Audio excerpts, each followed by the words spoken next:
Hello students, class 12th का chapter 13 amine का आज अगला वीडियो देखते हैं हम। पिछली वीडियो में हमने एमीन, अमोनिया, एलिफेटिक एमीन और एरोमेटिक एमीन इन सब में क्षारीय प्रबलता का क्रम समझा था और क्षारीयता का कारण भी जाना था। अगला प्रश्न स्टार्ट करने के पहले मैं एक बार फिर से आपको थोड़ा सा वो रिवाइज करा दूं कि जो एमीन्स होते हैं वो क्षारीय क्यों होते हैं और उनके क्षारीयता का प्रमुख कारण क्या है। सिर्फ रिवीजन के हिसाब से हम इस क्वेश्चन को फिर से रिपीट कर रहे हैं कि जो अमोनिया होता है या मान लीजिए एलिफेटिक एमीन हो या फिर मान लीजिए आपका एरोमेटिक एमीन क्यों ना हो, ये सबके सब क्षारीय नेचर के होते हैं। तो क्षारीयता का कारण क्या है ना, यहाँ पे हम लिखते हैं कि ये सबके सब क्षारीय प्रकृति के होते हैं। तो इनकी क्षारीय प्रकृति के 2-3 कारण हो सकते हैं। पहला कारण कि इनके पास एकांकी इलेक्ट्रॉन युग्म होता है ना। सभी नाइट्रोजन परमाणु के पास में क्या रहता है, एकांकी इलेक्ट्रॉन युग्म। तो ये अपना इलेक्ट्रॉन युग्म देते हैं, इलेक्ट्रॉन युग्म दाता प्रवृत्ति के कारण, इलेक्ट्रॉन युग्म दाता के कारण एक तो ये रीजन है। दूसरा, प्रोटॉन ग्रहण करने के कारण, जो प्रोटॉन ग्राही होते हैं वो भी क्षार होते हैं। आर्हीनियस नाम के वैज्ञानिक ने कहा था कि जो प्रोटॉन ग्रहण करते हैं वो क्षार होते हैं। आर्हीनियस ने यह भी कहा था कि जो जल में विलय होने पर जो हाइड्रोक्सिल आयन त्यागते हैं वो भी क्षार होते हैं। तो ये भी इसी प्रकार से पानी में घुलकर हाइड्रोक्साइड आयन देते हैं, प्रोटॉन ग्रहण करते हैं। और लुईस ने कहा था कि इलेक्ट्रॉन युग्म दाता भी होते हैं। तो ये 3 रीज़न है जिससे हम कह सकते हैं कि एमीन जो है वो क्षारीय प्रकृति के हैं। और एमीन की क्षारीय प्रकृति जो होती है वो प्रकृति मैंने आपको बताया था कि डिपेंड करती है एल्किल मूलकों के ऊपर। अच्छा, इसके अलावा इनकी क्षारीयता को प्रभावित करने वाले कारक, क्षारीयता को प्रभावित करने वाले कारक कौन कौन से होते हैं। तो एक होता है प्रेरणिक प्रभाव, है ना।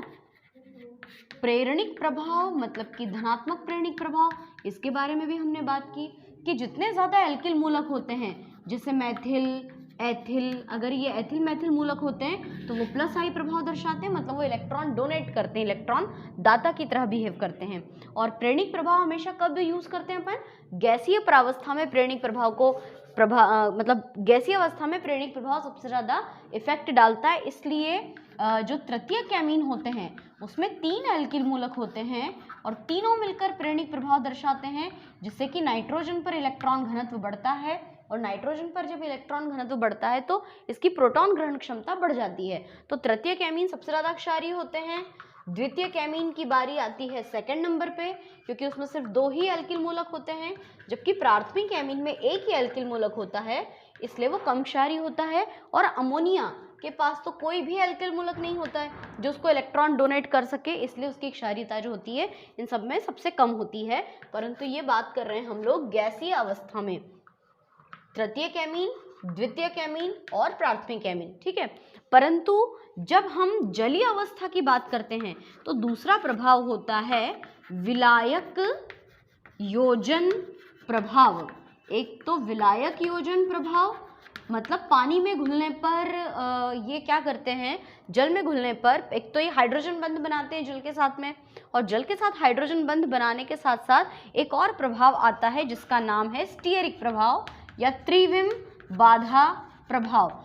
तो ये दोनों चीज़ें यूज़ कब होती है, ये प्रेरणिक प्रभाव तो स्पेशली गैसीय अवस्था में लागू होता है, लेकिन ये दोनों प्रभाव जो हैं ये जलीय अवस्था में लागू होते हैं। तो जलीय विलयन में द्वितीयक एमीन सबसे ज़्यादा क्षारीय होता है, उसके बाद आता है प्राथमिक एमीन और सबसे 3rd नंबर पे आता है तृतीयक एमीन। क्योंकि तृतीयक एमीन के पास कोई नाइट्रोजन ही नहीं, हाइड्रोजन परमाणु नहीं है ना, तो वो जल के साथ में हाइड्रोजन बंध बनाता ही नहीं है, इसलिए उसकी त्रिविम बाधा सबसे ज़्यादा होती है। और फिर अंत में आता है अमोनिया। इसमें भी मैंने आपको एक चीज़ बताई थी कि मैथिल एमीन होता है, अगर हम आर के स्थान पे मैथिल रखें, है ना, मैं ऊपर बता देती हूँ ये चीज़, अगर आर के स्थान पे मैथिल रखते हैं तो डाइमेथिलेमीन है ना, ज्यादा क्षारीय, फिर मेथिलेमीन यानी प्राथमिक एमीन, और फिर आता है ट्राइमेथिलेमीन। लेकिन यदि हम एथिलेमीन की बात करते हैं तब C2H5 का होल ट्वाइस NH ये ज्यादा क्षारीय, फिर आ जाएगा ट्राई एथिलेमीन C2H5 का होल थ्राइस N, C2H5 का होल थ्राइस N, और अंत में आएगा आपका प्राथमिक एमीन, है ना। तो ये थोड़ा सा आपको ध्यान रखना है। पिछली वीडियो की बात को ही हम लोग रिपीट इसलिए कर रहे हैं क्योंकि बहुत ही ज़्यादा इम्पॉर्टेंट टॉपिक है ये।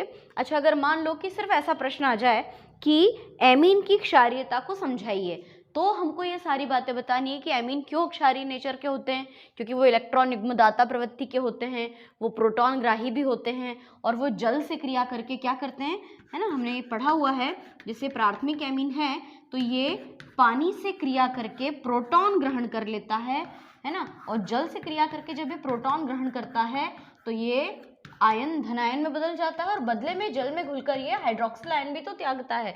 तो ये प्रोटॉन ग्राही होता है, OH भी देता है, इलेक्ट्रॉन युग्मदाता होता है। इन सब रीजंस के कारण हम कह सकते हैं कि एमीन जो होते हैं वो सबके सब क्षारीय नेचर के होते हैं। ठीक है, तो ये क्षारीय प्रवृत्ति वाला टॉपिक हमारा पूरा हुआ। अब हम एक नई चीज पढ़ते हैं, आज रीजनिंग क्वेश्चन पढ़ते हैं हम लोग। जो एमीन्स होते हैं वो इलेक्ट्रोफिलिक रिएक्शंस भी देते हैं, ब्रोमीनीकरण, है ना। आप हेडिंग डाल सकते हैं इलेक्ट्रॉन स्नेही प्रतिस्थापन अभिक्रिया, या कई बार ऐसा होता है कि प्रश्न ऐसे पूछते हैं कि ब्रोमीनीकरण को समझाइए। ब्रोमीनीकरण, इस ब्रोमीनीकरण को ब्रोमिनन भी कहते हैं, है ना। वैसे ये जो क्वेश्चन है ना, ये 1 मार्क्स में आता है कि क्या होता है जब एनिलीन को ब्रोमीन के साथ में गर्म करते हैं, ब्रोमीन जल के साथ, या एनिलीन से 2,4,6 ट्राई ब्रोमो एनिलीन कैसे प्राप्त करोगे, ऐसे प्रश्न पूछते हैं। तो ये रिएक्शन कैसी है कि जब एनिलीन की क्रिया, जब एनिलीन को, ये एनिलीन का सूत्र है ना, एनिलीन को ब्रोमीन जल के साथ Br2 के साथ जलीय माध्यम में गर्म करते हैं, है ना, जलीय माध्यम में जब ब्रोमीन को गर्म करते हैं एनिलीन के साथ में, तो यहाँ पर प्रतिस्थापन अभिक्रिया हो जाती है। देखिए मैंने ब्रोमीन के 3 अणु लिए, या ये कह लो ब्रोमीन के हमने 6 एटम्स लिए, परमाणु लिए। तो यहाँ पर 2nd कार्बन, 4th कार्बन और 6th कार्बन, यहाँ के हाइड्रोजन को हटाकर उन स्थान पर ब्रोमीन का प्रतिस्थापन हो जाएगा, और क्या बन जाएगा, देखिए यहाँ पर एनिलीन समूह तो सिक्योर है, और क्या बन जाएगा, Br एक यहाँ पर, एक इस पोजीशन पर और एक इस पोजीशन पर जुड़ेगा, और प्लस क्या निकलेगा, 3HBr, है ना। तो इसका नाम क्या हो जाएगा, इसको हम क्या कहेंगे, 2,4,6 try bromo aniline, 2,4,6 try bromo aniline. तो ये ब्रोमीनीकरण नाम की अभिक्रिया है ना। इसी प्रकार से एक होता है नाइट्रीकरण अभिक्रिया, है ना। 2nd क्वेश्चन है एनिलीन का नाइट्रीकरण। लेकिन नाइट्रीकरण में क्या होता है, नाइट्रीकरण में HNO3 से क्रिया कराते हैं सल्फ्यूरिक अम्ल की उपस्थिति में। लेकिन ये बहुत इंपॉर्टेंट क्वेश्चन भी है ना, इस पे स्टार बना लीजिए। नाइट्रीकरण एनिलीन का डायरेक्टली नहीं होता है। एक प्रश्न आता है, आप लोग नोट कीजिए कॉपी में, कि एनिलीन का सीधा नाइट्रीकरण संभव नहीं है, क्यों, है ना। नाइट्रीकरण होता तो है, लेकिन प्रश्न क्या बनेगा कि एनिलीन का सीधा मतलब डायरेक्टली, सीधा नाइट्रीकरण संभव नहीं है। एनिलीन का सीधा नाइट्रीकरण संभव नहीं है, क्यों, ऐसा क्यों कि डायरेक्टली हम इसका नाइट्रीकरण नहीं कर सकते।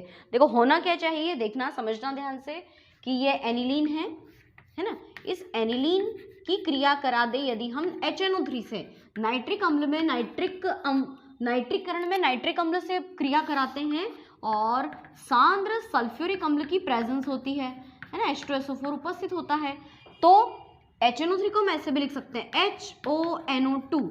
तो क्या हम ये चाहते हैं कि नाइट्रो ग्रुप यहाँ पर आकर जुड़ जाए, है ना, लेकिन डायरेक्टली ऐसा नहीं होता है। क्या होता है कि ये NO2 ग्रुप जो है वो यहाँ के हाइड्रोजन को प्रतिस्थापित करने के स्थान पर इस NH2 समूह के हाइड्रोजन को प्रतिस्थापित कर लेता है और यहाँ का एक H और यहाँ का OH मतलब H2O निकल जाता है। और हमारा एक्सपेक्टेशन ये था कि ऐसा होना चाहिए था कि यहाँ पर NH2 और यहाँ NO2 आता, लेकिन ये नहीं होता है, बल्कि होता क्या है कि यहाँ का एक H हट गया और इसके स्थान पे आ जाता है NO2। तो ये कोई नाइट्रीकरण थोड़ी ना हुआ, सीधा सीधा नाइट्रीकरण नहीं होता है। तो एनिलीन का सीधा नाइट्रीकरण संभव नहीं है। तो एनिलीन का नाइट्रीकरण करने के लिए सबसे पहले तो हमको इस NH2 समूह को सिक्योर करना पड़ेगा, इसको सुरक्षित करना पड़ेगा। तो नाइट्रीकरण करने के पहले हम एनिलीन का एसिटिलीकरण कर देते हैं, एसिलेशन इसका कर दिया जाता है ना। कैसे कर दिया जाता है देखते हैं।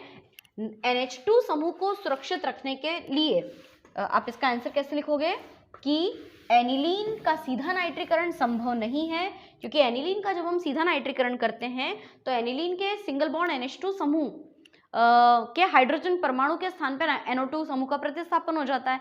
इसलिए NH2 समूह को सुरक्षित रखने के लिए पहले उसका एसिटिलीकरण किया जाता है, तत्पश्चात उसका हम नाइट्रीकरण करते हैं। कैसे देखना ध्यान से, इसका समीकरण हम लोग किस तरह से बनाएंगे। तो सबसे पहले हम लोग लेते हैं एनिलीन, है ना, ये एनिलीन का सूत्र है। इसकी क्रिया हम लोग कराते हैं CH3COCl। CH3COCl क्या होता है ये एसिटिल क्लोराइड है। इसको हम लोग उल्टा लिखते हैं ताकि हमको समीकरण आसानी से समझ में आए। इसको हमने उल्टा लिखा है ना, तो यहाँ का H और यहाँ का Cl निकला। अब आप बोलोगे कि हम तो सिक्योरिटी की बात कर रहे थे NH2 की, हम तो खुद ही NH2 को प्रतिस्थापित कर रहे हैं, पर यहाँ पर देखो क्या होता है आगे, HCl निकला। तो बेंजीन रिंग के ऊपर NH और NH के साथ क्या आ जाएगा, COCH3। अब ये सिक्योर हो गया। कैसे सिक्योर हो गया कि अब जब हम इसका नाइट्रीकरण करेंगे तो नाइट्रीकरण जो है वो इस पोजीशन पर नहीं होगा बल्कि इस स्थान पर होगा।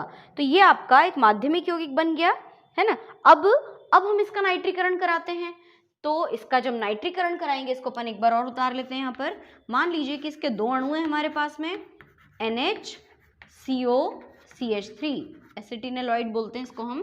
इसकी क्रिया करा दो HNO3 से, है ना, HONO2 से, इसको अपन HNO3 भी लिखते हैं। और उपस्थिति किसकी होती है, सांद्र सल्फ्यूरिक अम्ल की, ठीक है, कॉन्सेंट्रेटेड H2SO4। तो आर्थो पैरा दो पोजीशन पे क्रिया होती है, मतलब अपने को इसके दो अणु लेने हैं, इसके भी दो अणु लेने हैं। अभी फिलहाल मैं आपको एक एक अणु द्वारा समझाती हूँ। तो क्या होगा, यहाँ का H और यहाँ का ये OH ये निकल गया, मतलब H2O निकल गया, है ना। तो बचा क्या आपके पास में, हमारे पास बचा C6H5 NHCOCH3। ये तो सिक्योर है और इस पोजीशन पे जुड़ गया NO2, है ना। ये इसको अपन कहते हैं कि ये ऑर्थो नाइट्रो यौगिक है। और ऐसा कैसे एक और पैरा, मतलब अगर आप मान लो एक एक अणु लेते हैं तो ये बना, और अगर आप दो दो अणु लेते हैं, यहाँ पर दो अणु लेते हैं तो इसके भी दो अणु लेने होंगे, तो दो H2O निकलेंगे। तो एक इस पोजीशन पे प्रतिस्थापन होता है और एक प्रतिस्थापन होता है अगले यहाँ पे पैरा पोजीशन पे, है ना। तो यहाँ पे हो जाएगा NO2 और NHCOCH3। कोई ज़रूरी नहीं कि हम दो दो अणु लें, आप सिंगल अणु से भी इसकी क्रिया करवा सकते हैं। और अंत में क्या करेंगे इसका, इस रिएक्शन को अपन ऊपर देखते हैं। अंत में थर्ड स्टेप हम लोग देखेंगे इसकी। ये पहला स्टेप है ना, ये दूसरा स्टेप है, और तीसरे स्टेप में अब हम क्या करेंगे, इसका जलपघटन करा देंगे। देखिए तीसरा स्टेप कि ये बेंजीन रिंग, यहाँ पे NHCOCH3 और यहाँ जुड़ा है NO2, है ना। अब इसका करा दो आप जलपघटन, जल से क्रिया करा दो, जल के दो अणुओं से, है ना। दो अणुओं से क्यों, क्योंकि इसके भी तो हमने दो अणु यूज किए ना, कि एक ऑर्थो पोजीशन पे है और एक पैरा पोजीशन पे है, एक यहाँ पर है और एक इस पोजीशन पे है। अब जब हम इसके दो जल के अणुओं की क्रिया कराते हैं तो क्या हो जाता है, देखो ये होगा कि ये जो COCH3OH ये निकल गया और एक ये CH3CO ये पूरा निकल गया। मतलब पता है क्या निकला, CH3COOH एसिटिक अम्ल के दो अणु निकल गए।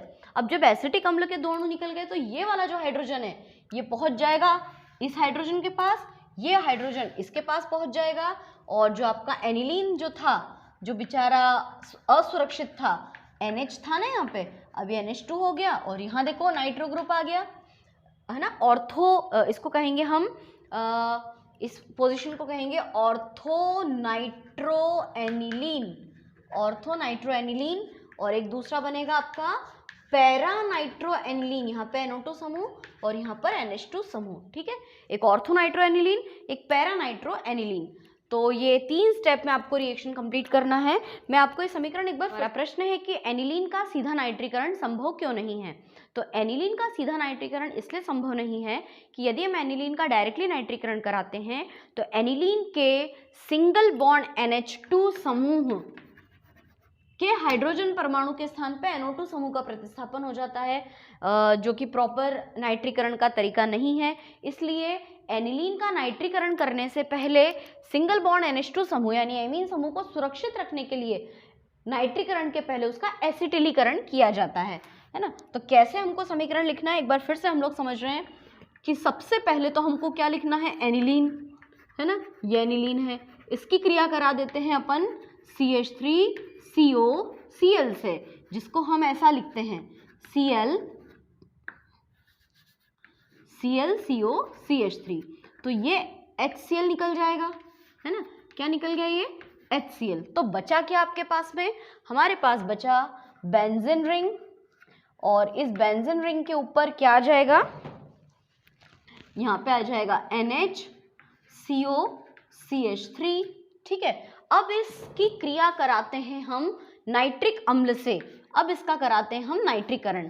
तो हम इसके 2 अणु ले सकते हैं, NHCOCH3, इसके हमने 2 अणु लिए, है ना, और यहाँ पर हमने इसका नाइट्रीकरण किया, HNO2 के 2 अणुओं से क्रिया करा दी, है ना। ऐसे 2 अणु ले लेंगे और सांद्र सल्फ्यूरिक अम्ल की उपस्थिति रहेगी, यहाँ पर H2SO4 प्रेजेंट है। तो एक बार तो ऑर्थो पोजीशन, ये ऑर्थो और ये मेटा पोजीशन, एक बार यहाँ से H2O निकलेगा, एक बार यहाँ से H2O निकलेगा, ये 2 बार है ना, एक ही पे नहीं दोनों जुड़ जाएंगे, और फिर क्या हो जाएगा, 2H2O रिमूव हो गए, और बचेगा क्या कि एक बेंजीन रिंग के ऊपर तो NHCOCH3 है, एक बार ऑर्थो पे NO2 जुड़ा और एक बार पैरा पोजीशन पे NO2 जुड़ता है ना, ये NHCOCH3 और NO2 एक बार यहाँ जुड़ा, है ना। तो एक ऑर्थो और एक पैरा प्रतिस्थापी बन गए। अब तीसरे स्टेप में क्या करते हैं, तीसरे स्टेप में इन दोनों पदार्थों को फिर से लिख लेते हैं,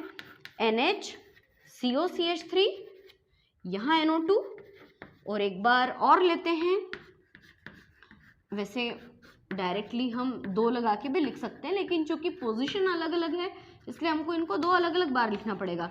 अब हम करा देते हैं इनका जल अपघटन। तो जैसे हम इसका जल अपघटन कराते हैं, है ना, H2O से जब हम इसकी क्रिया कराते हैं तो क्या हो जाता है, ये CH3COCH3 के साथ ये OH निकला, और इस COCH3 के साथ में ये वाला OH निकला, और एक H यहाँ पर जुड़ा इस जगह पर, है ना, और ये यहाँ पर ये वाला H जुड़ेगा। तो क्या हो जाएगा आगे हम लिखेंगे कि 2H2O रिमूव हो गए, और बचा क्या, बेंजीन रिंग, क्या बचेगा, देखो यहाँ पे NO2 तो फर्स्ट वाले पे यहाँ पे है, और ये NH था तो NH के पास एक और H आ गया तो NH2, और एक और क्या बन जाएगा, एक और बेंजीन रिंग, और यहाँ NO2 तो पहले से ही था, NH की जगह हो गया NH2, मतलब इसका नाम होगा ortho nitro aniline, ortho nitro aniline, और इसको हम कहेंगे para nitro aniline, ortho nitro aniline और पैरा नाइट्रो एनिलीन। तो अब ये आपका नाइट्रीकरण कंप्लीट हुआ। तो हमने ब्रोमिनीकरण देखा, है ना, और दूसरा हमने नाइट्रीकरण देखा। अब हम देखते हैं इसमें सल्फोनीकरण, है ना, सल्फोनीकरण किस तरह से होता है, इसको सल्फोनेशन भी कहते हैं। तो हमारी तीनों इलेक्ट्रोफिलिक रिएक्शंस कंप्लीट हो जाएंगी। एनिलीन जो होता है, क्योंकि वो एनिलीन एक प्रकार का एरोमेटिक यौगिक है और एरोमेटिक यौगिक जितने भी होते हैं वो सभी क्या करते हैं, वो इलेक्ट्रोफिलिक प्रतिस्थापन यानी इलेक्ट्रॉन स्नेही प्रतिस्थापन अभिक्रियाएं बहुत अच्छे से देते हैं। हेलोजनीकरण, नाइट्रीकरण, सल्फोनीकरण, फ्रिडल क्राफ्ट अभिक्रिया में एल्किलीकरण और एसिलीकरण ये भी एक प्रकार से इसी अभिक्रिया के अंतर्गत आती है। तो एनिलीन का सल्फोनेशन हम लोग देखते हैं। तीसरी अभिक्रिया है हमारी सल्फोनेशन या सल्फोनीकरण। तीसरी कैसे, पहली अभिक्रिया हमने ब्रोमीनीकरण पढ़ी, दूसरी नाइट्रीकरण और तीसरी पढ़ते हैं अपन सल्फोनीकरण। तो जब एनिलीन की क्रिया सांद्र सल्फ्यूरिक अम्ल के साथ कराते हैं तो पहले तो एनिलियम हाइड्रोजन सल्फेट बनता है। देखो कैसे, ये एनिलीन है, एनिलीन के पास हमको पता है कि एकांकी इलेक्ट्रॉन युग्म प्रेजेंट होता है ना। इसकी क्रिया जब हम किससे कराते हैं, सांद्र सल्फ्यूरिक अम्ल से H2SO4 से, तो एनिलीन क्या करता है, H2SO4 का हाइड्रोजन मतलब प्रोटॉन को ग्रहण कर लेता है। तो ये इसका प्रोटॉन ग्रहण कर लेगा तो क्या बन जाएगा, देखो बेंजीन रिंग के ऊपर चूंकि इसने एक प्रोटॉन ग्रहण किया है तो इसके ऊपर प्लस चार्ज आएगा और इससे जुड़ेगा HSO4 पे आ जाएगा माइनस चार्ज। इसको हम कहेंगे एनिलियम हाइड्रोजन सल्फेट। क्या नाम हो जाएगा इसका, एनिलियम हाइड्रोजन